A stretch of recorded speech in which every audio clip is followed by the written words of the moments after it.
108.6, 108 kilograms, 0.6 for Joe Goddall.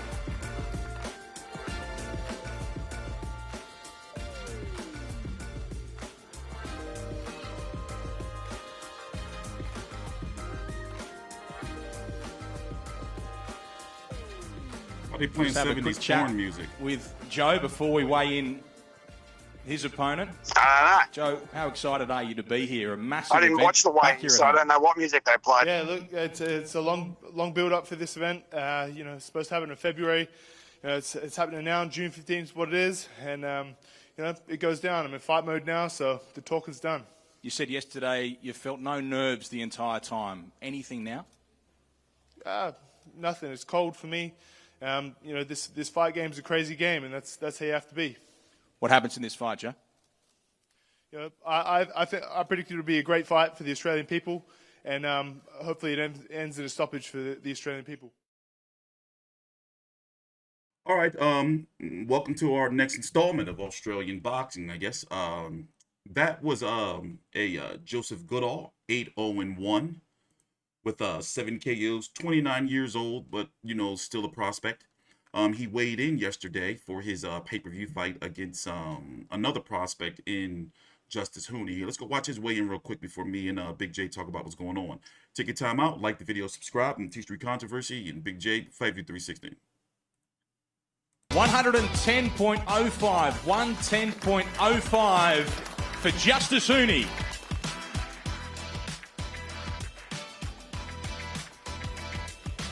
Justis, big fight back here at home. How are you feeling about this one?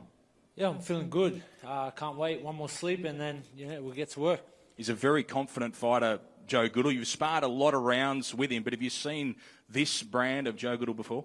It is what it is, man. I'm going to go out there, go for a war, and I'll come back victorious. Is that the sort of fight that you're expecting, a war? Yeah, look, he said he's going to come to bang, and I'm going to do the exact same. How does it finish, Justis? Look, he said there's going to be a finish. At the end of the day, Australian boxing fans win. This is a big fight for myself and Joe, and it opens bigger and better doors. Whoever the winner will be, which will be me.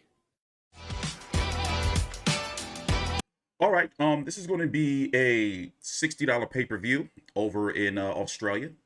Here in the States, of course, we don't have it televised. $60 pay-per-view between two prospects. Like, they're just for $60 regular price. There's a regular pay-per-view, and even less expensive. More expensive than the UFC. Australian boxing pay-per-views are weird. But let's talk about the fight, Big J. Justis Huni, Joseph Goddall. What is this fight supposed to mean? It's just a grudge match. These guys were, sparring partners. What's going on with this? Well, basically, they're calling it the most significant heavyweight fight between two Australians in 100 years, which is probably true because we've had a lot of over the last 4 or 5 years, a lot of Australian heavyweight fights that should have happened didn't. Remember 2 years ago, Lucas Brown was supposed to fight Dempsey McKean. That didn't happen. There's been rumours going around for a good probably decade of Lucas Brown going to fight Alex Leopai. That never came to be. These two blokes have known each other through the amateurs. They've sparred together hundreds, if not thousands, of rounds, so they're well known to each other. Mm-hmm. And basically, they're just trying to build up that this is the next big heavyweight thing on the Australian card. But as I've said, and it's been happening, for a long time, that the heavyweight scene's been dominated by NRL football players. Sonny Bill and Paul Gallen are pretty much the two most notable heavyweight fighters in Australia. Yeah. These guys are actual fighters; they're not retired football players. So they're making a big deal out of what would probably be a dark match anywhere else in the world. That is true.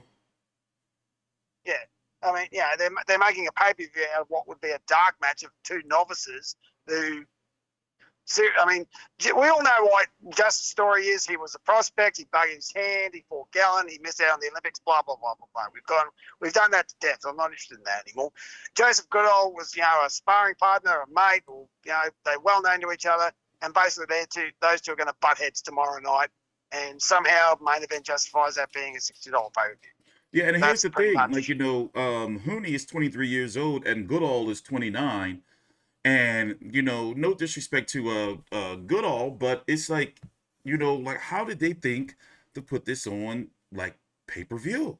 This is a fight, like, where if you want to build up the fighters, like, this is the stage that they are at, where you're supposed to be building them up, where you want as many eyes to see them as possible. And putting it behind a paywall doesn't make any sense to me. Like, this should have been like a built-up Fox fight for you guys over there. Yeah, it should have been on Fox for regular cable price. Yeah, exactly. Yeah, exactly. So I mean, there are regional belts. Sorry, there are regional belts on the line. There is top 15 rankings. I can't remember what belts there are on the line, but I'm pretty sure there's a WBO and an IBF one. It's an IBF and a WBO. So I'm guessing the winner is going to be guaranteed a top 15 ranking. I'm guessing. Correct. Will it be by both sanction? It'll be by both sanctioning bodies. Because look, I mean, what's the WBO belt? Is that the global or the Oriental? I think it's the Oriental. Yeah, I don't think that one guarantees a ranking. The global one definitely does. Yeah. So the IBF one guarantees a ranking. Which one's that? That's the IBF Pan Pacific. Yeah, I think that one does, because Lucas Brown just got the international. And the Pan Pacific is another one that guarantees a top 15 ranking. But they'll be down the bottom. Like, they'll be 14 or 15. They won't be anywhere near the top. So, well, but the fact that, it guarantees a ranking, that gives the fighter something, to, fight for. But I just don't like the billing that I see here for the poster. Heavyweight main event, Huni Goodall, undefeated, undisputed. Like, that's, like, what? Yeah, that's just, what is that? I mean, undisputed what? Neither of these guys are champions. Yeah, like I don't get that. I'm guessing undisputed, best heavyweight in Australia, but it's just it's misleading. And that's debatable, because there's Dempsey McKean out there and Lucas Brown out there. But then there you go, yeah. So let's talk about that. Huni had some issues last week where there was a shooting at his home. Oh, terrible. So what do you know about that? Like, what have we heard All I know is that at some point last week, I think it was Wednesday or Thursday, some bloke decided to get in his car and shoot up the house 4 or 5 times. It was like 4 o'clock in the morning. And it's been well reported that, yes, there was a drive-by shooting and 4 or 5 shots were shot into the Huni household, with 10 members of the family, including a 6-month-old baby, if I'm correct, was sleeping at the time. So, yeah, that's bloody terrible. I don't have any more information than that. That's all that's been out there. Obviously, the police are investigating. I mean, that's some pretty scary shit.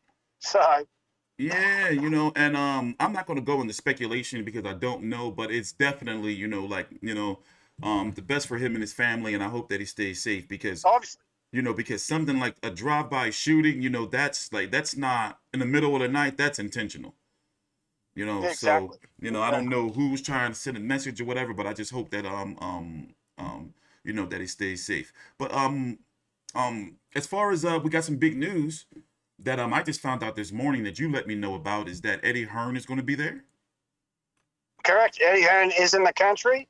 From what I've been told from my sources, he will be attending the fight. Most likely scouting an opponent for Dempsey McKean on his September card, which he'll announce some point this week. So they'll probably even get him on the main event pay-per-view, possibly, to announce what's going on. Who knows? So, but that's I don't think that main event would do that, because it would be on DAZN Australia, right? I don't think they would give him a plug. Oh yeah, true. Yeah, that's true. Yeah, but if it's true, but like, something in my gut's telling me that he may have already have Huni signed up if he wins tomorrow. Possibly. Well, I think he would go after the winner. There's no point signing Huni if he loses. Yeah, but you would think that Huni's the younger, and he's the much more popular fighter. So I'm guessing, like if Hearn, I mean, my opinion is that if Hearn was there, he would be definitely more looking at Justis Huni, and then he would be putting together. Because if he's going to be announcing his card sometime this week, he pretty much already has it done for the most part, or knows who's going to be on it. And you already said Dempsey McKean. I mean, you think they would headline Ebony? Like who would headline? I'm hearing Liam Paro. Liam Paro is going to headline it. Okay. I haven't heard anything about what Ebony's doing. There would also be there possibly Brock Jarvis there. Mm-hmm. Who else is on Eddie Hearn's stable? That's about it. Ebony, Brock, Liam, Dempsey. That's about. Yeah, and that'll make up a card right there. Sky Nicholson. That was the other one. I knew I forgot someone. Yeah. Sky Nicholson's the other one. But that would make up a big, Australian card right there, wouldn't it? Yeah, pretty much. Don't know. I mean, Ebony's recently relocated back to. She's pissed off back over to England on a permanent basis, so I don't know if she's going to be on the card or not. Who knows? One would think you'd hope so, considering she's a champion. But yeah, I mean that's what's in next, and hopefully over the next coming days, Eddie will make his announcement, and we'll have more details about what's going to go on in September. All right. So who do you have winning the fight, Huni or Goddall? It's for me, it's 50-50. It's going to go one of two ways. Goodall's going to knock him out inside of 3, or Huni's going to wear him down and get him within the distance, probably in the last round like he did to Gallen. So Huni's weighted heavier than he's ever been. He's had that long layoff. He's had surgery to his hands. He's had COVID twice, apparently. There's a lot going against Huni for this fight. I mean, Joseph Goodall with his trainer Kevin Barry, they've based themselves in Vegas, and he's had a lot of sparring, a lot of work, but the stuff that you can get in the States you can't get in Australia. So he's had nutritionists, he's had sparring partners, he's had all sorts of training techniques that you just can't get in this country. So yeah, I mean, and these guys are well known to each other, so I would say it's pretty much a 50-50 fight, and I really don't know which way it's going to go, but I'm thinking Goodall knockout if he doesn't get gassed, because I think if you look at his record, most of his knockouts happened in the first round, so he hasn't got those rounds up where Huni has. So if even though Huni's only had 5 fights, he's been scheduled for 4 10-round fights. He's won 7 and 10 twice, and both of them share a common opponent with Christian Zoy. That's how you pronounce his last name, right? Christian Soy. Christian Soy. Yeah, you had Huni beat him in a 10-round unanimous, and then you have Joseph Goodall, who lost to him in a 6-round majority. No, excuse me, he didn't lose. It was a 6-round majority draw. Yeah, and the second fight, he fought him twice. I see it. He fought him twice. Yeah, he would have knocked him out in the second fight.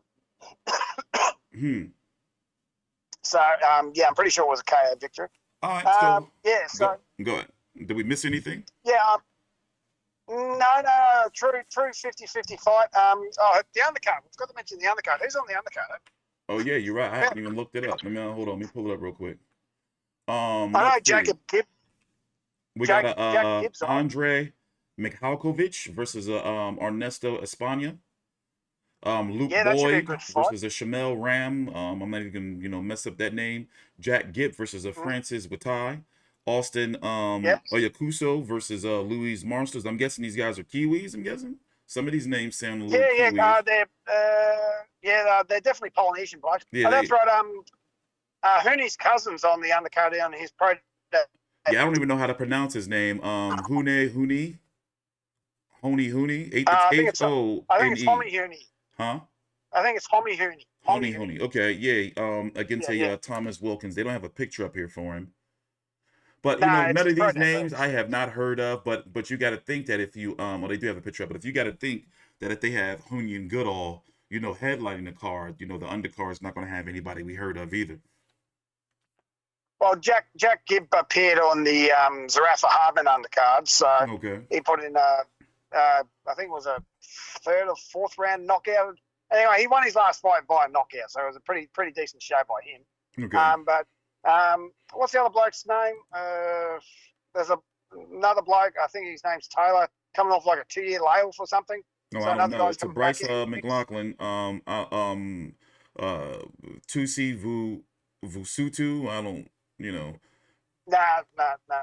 Anyway, there's one of the fellas that's coming back off a couple of years layoff, and all the others are just prospects trying to build their records up. So Yeah, pretty much. Basically, this is just a house show. Like this is, it's a club it's a club fight. Yeah, it's a club fight with a main event pay-per-view like tag on it, which makes no sense to me. Well, closing thoughts? Looking forward to it. As I said, 50-50 fight. I expect the winner to take on Dempsey McKean and Eddie's show in September. But that's really about it. So, there's a lot of questions over Justin Hughes. As I said, how's his hands going to go? What's his lungs like? Has he got COVID twice? He's weighted heavier than he's ever weighed. So there's a lot of things going against him. So, it's a 50-50, but I'm leaning towards Goddall. Yeah. What do you think? All right. Well, we're going to be here tomorrow.